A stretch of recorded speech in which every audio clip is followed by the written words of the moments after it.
කාශ්වී වෙජි සමග එකතු වෙච්ච ඔබට ඉතාමත්ම ස්තුතියි. අද අපි හදන්නේ කෝන් පිටේ. මෙතන තියෙනවා මම ගත්ත කෝන් පිටේ මේස හැඳේ 3මාරක ප්‍රමාණයක් කෝන් පිටිත් එක්ක මම එකතු කරනවා කරපිංචා පොල් මේ දේවල් එක එකතු කරලා හදන ඉතාමත්ම රසවත් කැඳක්.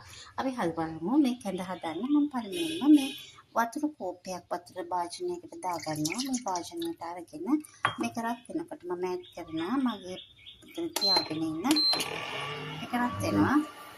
රත් වෙනකොට දාගන්නවා මම දාගත්ත කලින් සූදානම් කරගත්ත කෝන් පිටි ටික.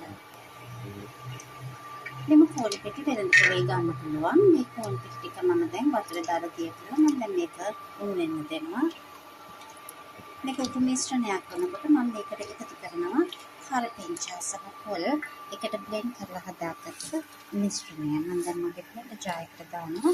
මම කලින් සූදානම් කරගෙන තිබිච්චනේ කරපිංචා පොල් ටික මේ වන්දට වේලලා ඒත් එක්කම වතුර අයින් කරලා ඒකම සෝතලා වේලලා වතුර අයින් කරලා ගත්ත කරපිංචා මේ වගේ භාජනයකට දාගෙන මේක මම පොල් එක්ක මිශ්‍ර කරලා හොඳටම බ්ලෙන්ඩ් කරලා මම මිශ්‍රණයක් හදා ගන්නවා. මෙන්න මේ මිශ්‍රණය තමයි මගේ ඊළඟ අවධියට මට අවශ්‍ය වෙන්නේ.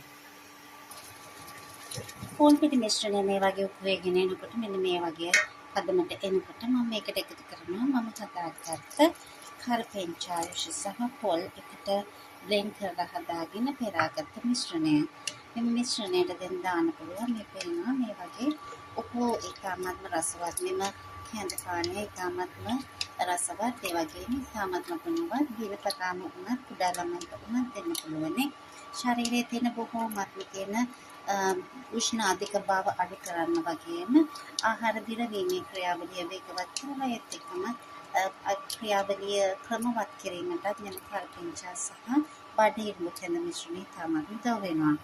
කාශ්වී වෙජි අපි අරගෙන එන්නේ ඔබට ඉතාමත් ගුණවත් ඒ වගේම ඔබගේ සෞඛ්‍ය සම්පන්න අපිට කොහොමද සෞඛ්‍ය හොඳින් තියාගෙන ඒත් එක්කම ගුණාත්මක දේවල් අපි අවටින්ම අරගෙන කොහොමද අපේ ලෙඩ නොවී ඉන්න ඒත් එක්කම සාමාන්‍යයෙන් අපි පාවිච්චි කරන්නේ කිසිදු මස් මාංශ වර්ගයක් ඒත් එක්කම සම්පූර්ණයෙන්ම පරිසරයෙන් ගන්න පුළුවන් තියෙන ඒත් එක්කම ගන්න පුළුවන් වෙනද පොලේ වුණත් ගන්න පුළුවන් ස්වභාවික ඒත් එක්කම ගුණාත්මක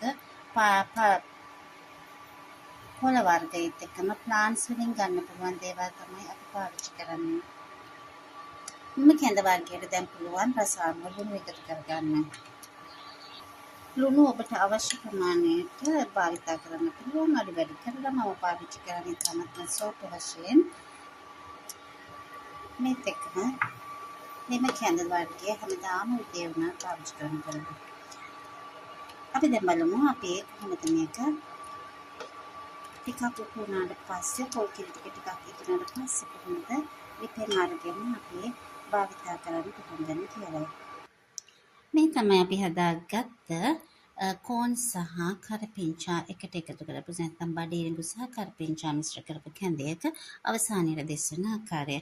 බොහෝ විට අපේ නිවෙස්වල කොළ කැඳ හදද්දී අපි පාවිච්චි කරන්නේ සහල් ස්වල්පයක්. ඒ වුණාට ඒ සහල් ටික බත් වෙලා අඩිය තියෙද්දී හුඟක් අය ඒක භාවිත කරන්නේ නැහැ. ඒක ඉතුරු වෙන්න ආරලා ඒක ගෙන්කම්ම ඉවත දමනවා. ඒ වුණාට මේ විදිහට කෝන් පාවිච්චි කරාපුවාම පේනවා කෝන් එක මේ කරපිංචා කැඳ එකත් හොඳටම මිශ්‍ර වෙලා ඒක ඉතාමත්ම පහසුවෙන් මුළු ප්‍රමාණයම භාවිත කරන්න පුළුවන්.